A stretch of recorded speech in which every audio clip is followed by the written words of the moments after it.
Хэн ч үл оргож чадах Алкатрас хорхоос оргосон хүмүүсийн түүх.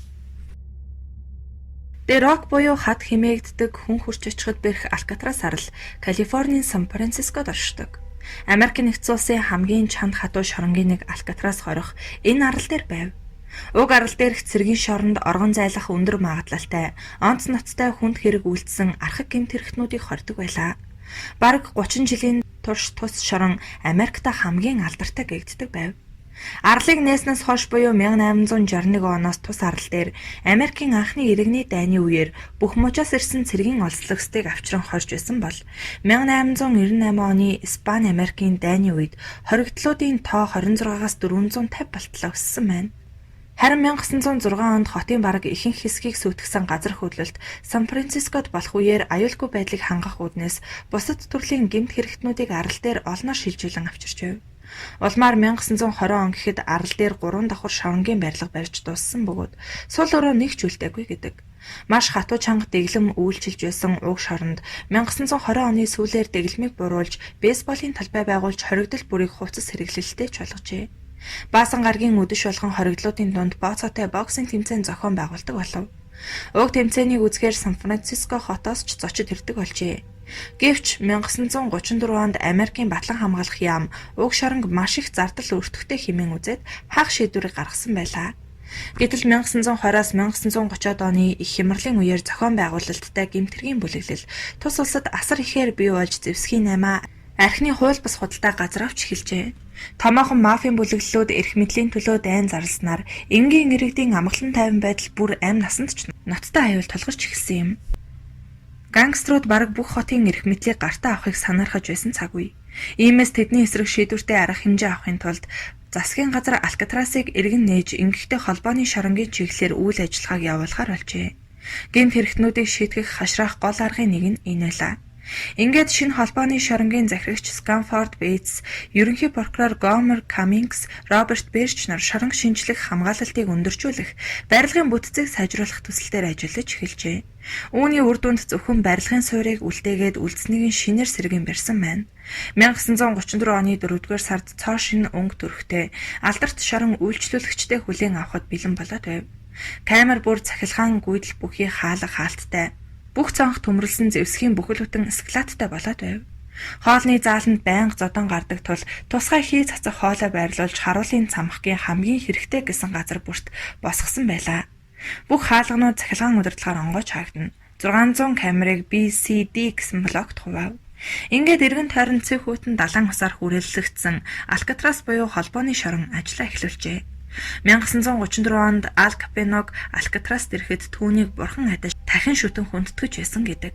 Алкатрасын хоригдлууд шүүхээс ял авдаггүй. Тэд зөвхөн Америкт онц аюултайд тооцогддог хоригдлууд бусад шоронгоос ирнэ. Хинч Алкатрасыг өөрийн дураар сонгох хэрэггүй. Бас хугацаанаас өмнө гарах боломжгүй. Гэхдээ хоригдлуудад камерт нэг нэгээрээ байх хоол, ус, хувцсаар хангагдах, эмнэлгийн тусламж хүртэх гээд баг зэрэг ирэх бий. Харин хувийн эд зүйлс гэж юу ч байлгах ёсгүй.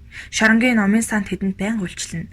Ямар нэгэн хэвлэл мэдээллийн хэрэгсэл, ном, сонин, харин онц хоройтой. Захидлыг нь шоронгийн захирагч өөрөө бичлэн уншиж шалгана. Шаардлагатай бол өв өгүүлбэрийг хасаж болдог. Ноцтой хүнд гэмт хэрэг үйлдсэн гангструуд бүгд энд цаацлагдаж байжээ. Шоронгийн дүрм зурчсан этгээдүүд барилгын зүүн хэсэгт байх тусгай камерт хоригдох болдог. Бие засах газар нь зүгээр нэг нүх байсан бөгөөд маш хүйтэн, ямар ч гэрэлгүй тас харанхуй өрөөнд дээгүүр нь огт хувцас өмсөгдөггүй. Хаалганы доод талд хоол оруулж өгдөг ганц л нүх байна. Ихэнх тохиолдолд тэнд 2-3 хон болно. Хэдийгээр хүйтэн байлаач гэсэн зөвхөн шүн болоход дэвсэх матрас өгдөг байжээ. Хамгийн дээд зэргийн шийтгэл нь энэ байлаа. Хоригдлоод үүнээс болон галзуурч эсвэл өвхлийн өвчин тусдаг байжээ. Уг шорон байгуулагдаад 29 жил болоход тэндээс нэг ч хоригдол оргож чадаагүй байсан юм. Гэхдээ 34 хоригдол 14 удаа оргох гэж оролдсон байлаа. Тэдний 2 нь 2 удаа оргох гэж 7 нь буудулж, 2 нь живж 5 нь орс ураггүй алга болсон бол үлдснийг нь эргүүлэн шоронд нь авчран хоржээ. 2 хоригдол арлаас сэлж зугтаж чадсан хэдий ч нэг нь 1945 онд, нөгөө нь 1962 онд баривчлагджээ. 1937 оны 12 дугаар сарын 16-нд Теодор Коул болон Ральф Роу нар төмөр эдлийн цехэд ажиллаж байгаад зэмсэг ашиглан цонхны торыг авч ус руу өсөрчээ. Гэвч тэдэнд Аз таарсангүй. Тэр өдөр маш хүчтэй шуурга дэгдсэний улмаас тэр хоёр Сан Францискогийн эрэг хүрч чадалгүй живж өгчээ. Тэдний цогцсыг олоогүй бөгөөд өдгөө хүртэл сураггүй алга болсон хэмээн үздэг. 1938 оны 5 дугаар сарын 23-нд модны цэхэд ажилладаг байсан Джеймс Лимерик, Жими Лукас мөн Руфус Фрэнклин нар зэвсэггүй байсан харгалзагчийг зохиж унгаад цамхагдах харгалзагч руу дайрчээ.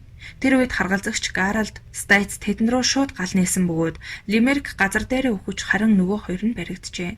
Тэднийг харгалзагчийн амь насыг хороосон хэмээн бүх насаар нь хорих ялганаасан гэдэг. Дог хэмээх хүчтэй Артур Баркер, Дейл Стэнфилд, Уильям Мартин, Генри Янг, Руфус Маккейн нар 1939 оны 1-р сарын 13-нд мөн л цонхны төмрийг эвдэн онгойлгож гараад эргийн орчмоор завих хайж байсан хэдий ч хамгаалагчид тэднийг арлын баруун хэсгээс илрүүлжээ.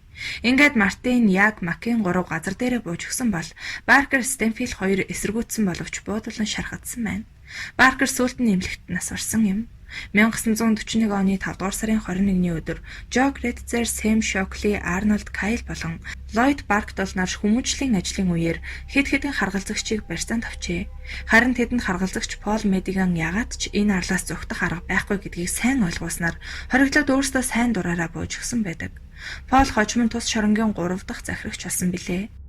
1941 оны 9-р сарын 15-нд орчны цэвэрлэгээ хийж авах үеэр Жон Вейлес хэмээх хоригдол орохоор завджээ.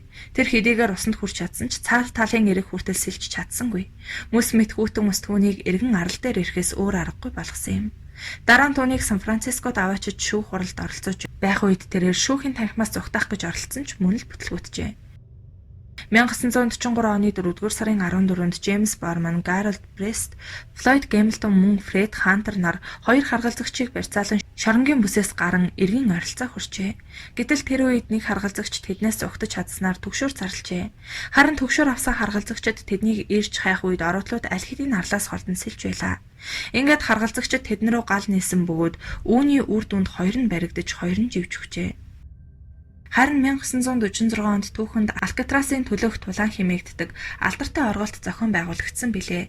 Тэр хэрэг явдлын улмаас 5 хоригдол 2 хамгаалагч цаацлуулсан байна. Алкатрасын төлөөх тулаан бол 1946 оны 5 дугаар сарын 2-нд хийсэн оргох оролдлого юм. Тэр явдлаас болж 2 харгалзагч 3 хоригдол хүж 14 харгалзагч 1 хоригдол шархаджээ. Банк дээрэмдсэн хэрэгээр 20 жилийн ял ааван хоригдож байсан Бернард Кой гэгч шоронгийн баруун хэсэгт байх зэвсгийн агуулгын харуул хамгаалалт сул гэдгийг мэджээ. 5 сарын 2-ны өдрийн 2 цагийн үед тэрээр харгалзагчийг хууран зорилгодоо хүрснээр агуулга руу нэвтэрч Спрингфилд-ийн товор зэвсгэлжээ. Мөн хамтрагчдтай автомат буу хаалганы түлхүүрүүд хийн гар бөмбөг, бороохо зэргийг тараан өгч, зэвсгэлсэн хоригдлууд 9 хамгаалагчийг барьцаалан авч нэгэн камертгийн төвчжээ. Хоригдлуудын төлөвлөснөөр бол тэд зай олцлох байжээ. Гэтэл энэхийн тулд тэдэнд шоронгийн нөгөө корпуст хүрэх шаардлагатай байж. Харин тэнд хүрэх хаалгануудын түлхүүр тэдэнд байсангүй. Ингээд Бернард Кай болон түүний хамтрагч Жозеф Крецер нар хамгаалагчдаас хэрэгтэй түлхүүрийг шаардахад тэд өгөхийг хүсээгүй байна. Харгалзагчдын нэг нэгээр нь буудаж эхлэхэд тэдний нэг болох Билл Миллерт запас түлхүүр байсныг олж авчээ.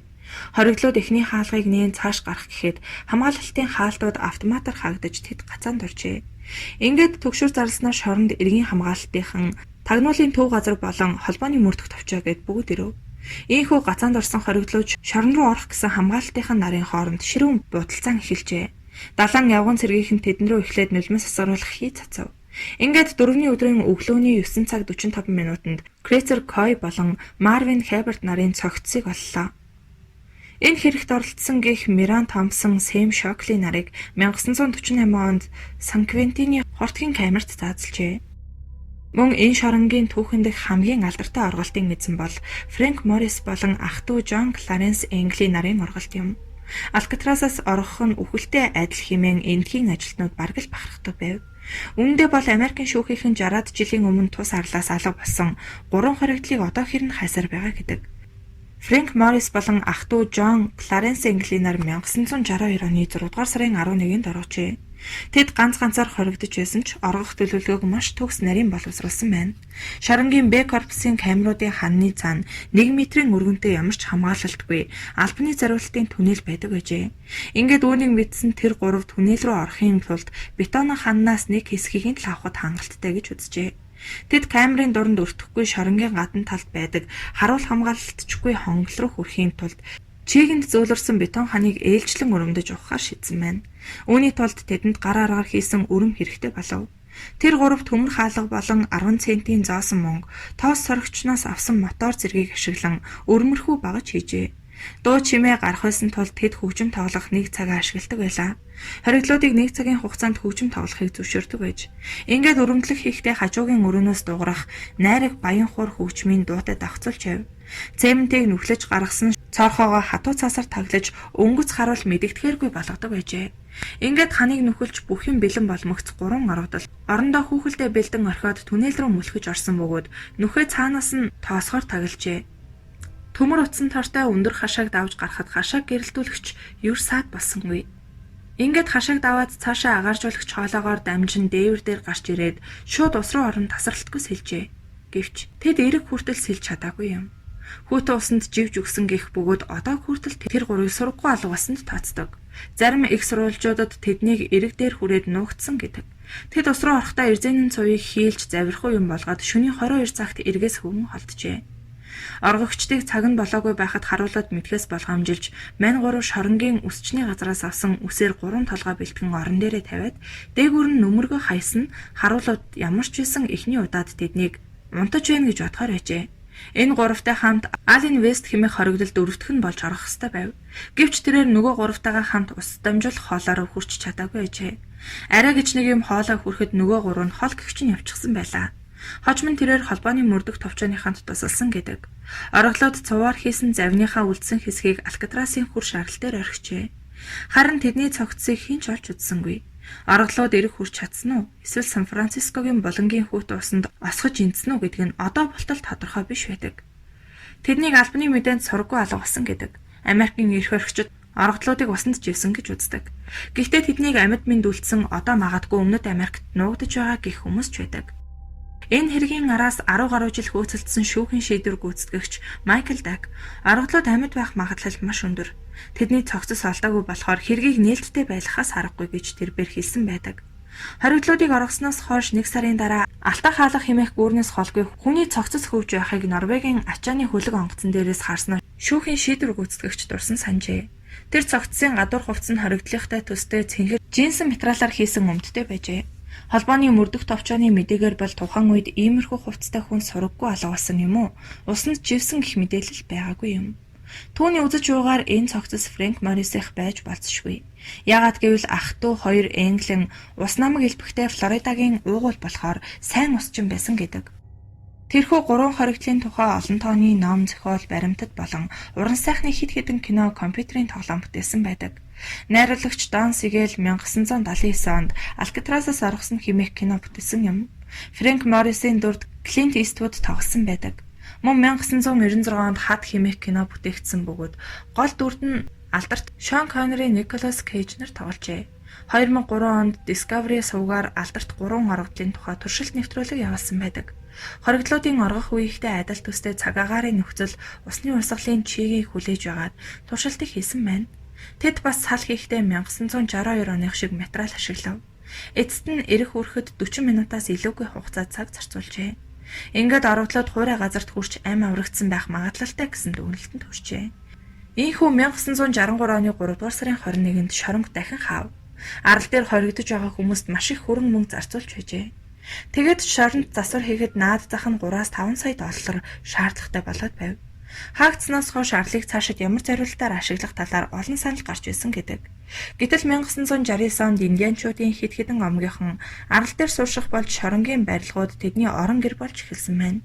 Тэд ил гал төлөх болсноор төв байр шоронгийн камерууд харгалзагч нарын орон байрыг баггүй сүйдэж эхэлжээ. Гэвч индианчууд арал дээр тийм ч их удаан машин суурьшсангүй.